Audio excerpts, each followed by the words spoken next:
Welcome back to Be Inspired from Life. When someone disrespects you, the moment itself is rarely the real test.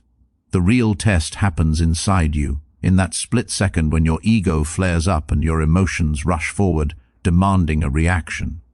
That's where most people lose their power. They think strength means snapping back, raising their voice, proving a point, winning the exchange. But calm is something else entirely. Calm is authority. Calm is presence. Calm is the quiet confidence that says, I don't need to perform for you to know who I am. See, disrespect is often an invitation.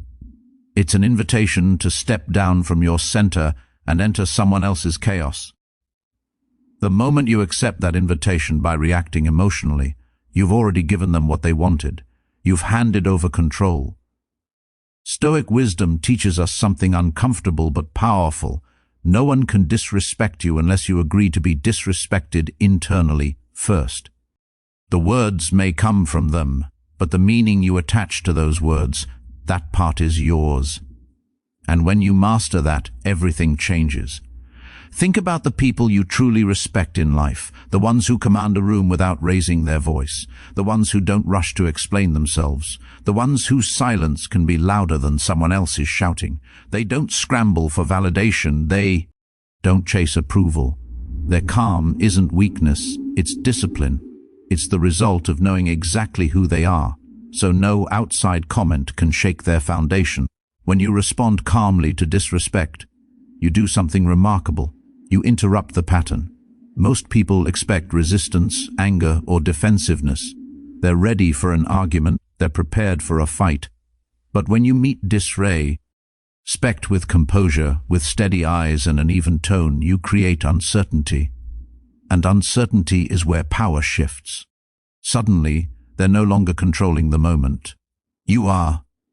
A single sentence, spoken with calm certainty, can carry more weight than 1,000 angry words. Not because of what you say, but because of how you say it. Calm strips disrespect of its fuel. It refuses to escalate. It refuses to entertain nonsense. It sends a clear message. I see what you're doing, and I'm not joining you there. And here's the deeper truth. Calm isn't something you put on for others. It's something you cultivate for yourself. It's built in quiet moments, long before the disrespect ever happens. It's built when you learn to pause instead of react, when you learn to breathe instead of explode. When you realize that your peace is more valuable than being right in the moment. That's not passive, that's powerful. Stoicism reminds us that external events don't disturb us, our judgments about them do. So when someone disrespects you, ask yourself silently, is this worth my energy? Is this worth my peace? Is this person's opinion strong enough to pull me off my path? Most of the time, the answer is no. And once you truly feel that, your response naturally becomes calmer, slower, more deliberate. There's also something magnetic about calm authority. People may not admit it, but they feel it. They sense when someone is unshaken. When you don't rush to defend yourself, it suggests you don't need defending. When you don't argue back, it suggests you're standing on solid ground. And that kind of presence forces others to confront their own insecurity, because disrespect often comes from a place of inner imbalance. Calm doesn't mean you allow mistreatment. Let's be clear about that. Calm means you choose the highest form of response. You're not absorbing the disrespect, you're neutralizing it. You're drawing a line without drama. You're showing that boundaries don't need anger. Oh, be real. They just need certainty. And certainty is felt, not shouted. In a world addicted to noise, calm becomes rare. And whatever is rare becomes valuable. When you master calm, you become unpredictable in the best way. People can't manipulate you easily. They can't provoke you on command. They can't drag you into emotional battles that don't serve you. You start moving differently, speaking differently, standing differently. So the next time someone tries to test you, remember this.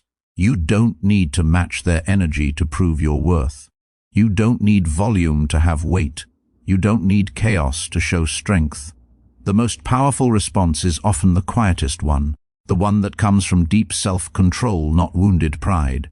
Because when you choose calm in the face of disrespect, you're not just responding to a moment, you're declaring who you are.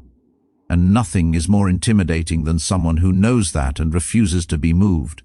After calm establishes your authority, boundaries are what protect it. And here's where most people get it wrong. They think a boundary is something you explain, justify, defend, or negotiate. They believe if they just say it the right way, if they give enough context, if they soften it enough, the other person will suddenly understand and respect it. But respect doesn't come from explanations, it comes from clarity. And clarity doesn't need a speech. The moment you start over-explaining, you unknowingly weaken your position. You turn a boundary into a debate, and debates invite opinions. Opinions invite resistance. And now you're no longer standing firm. You're bargaining for something that should never have been up for discussion. Stoic wisdom teaches us that your standards are not a courtroom case. They don't require evidence, they require consistency. A boundary delivered once, clearly, and without emotion is enough. Anything beyond that is repetition, and repetition signals doubt.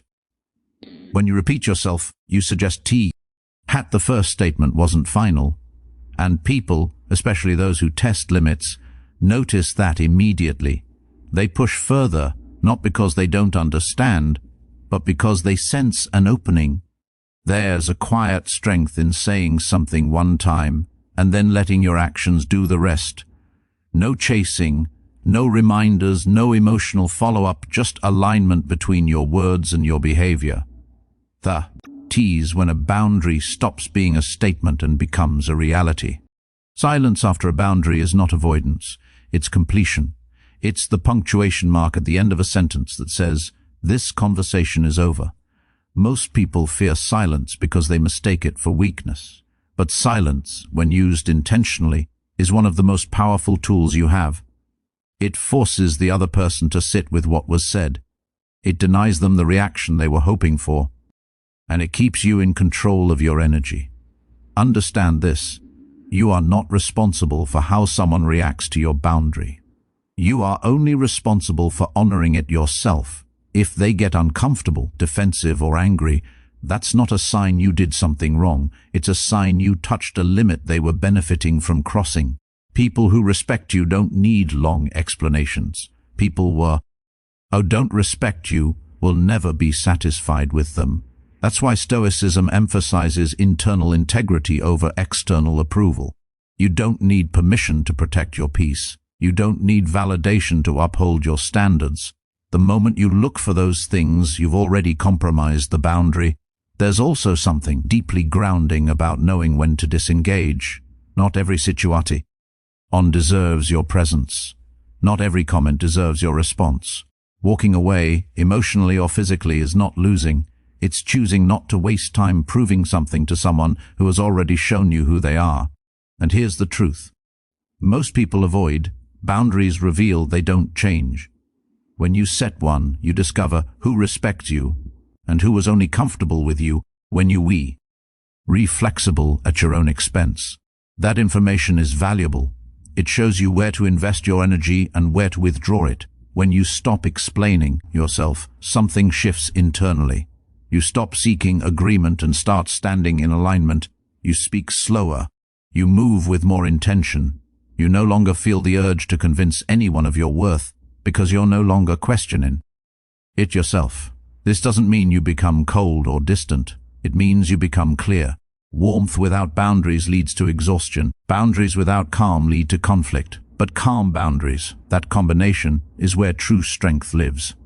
It's where respect becomes non-negotiable without ever being aggressive. So when someone crosses a line, remember this. One clear statement is enough. Say it once, mean it. And then let your silence, your distance, and your consistency speak louder than any argument ever could. Because the moment you stop explaining yourself is the moment you stop handing your power away. And that's when respect has no choice but to either rise or remove itself. Thank you so much for watching. If this video inspired you, be sure to like, share, and subscribe to be inspired from life for more motivational content. And remember, no matter where you are in life, you have the power to change your future. See you in the next video.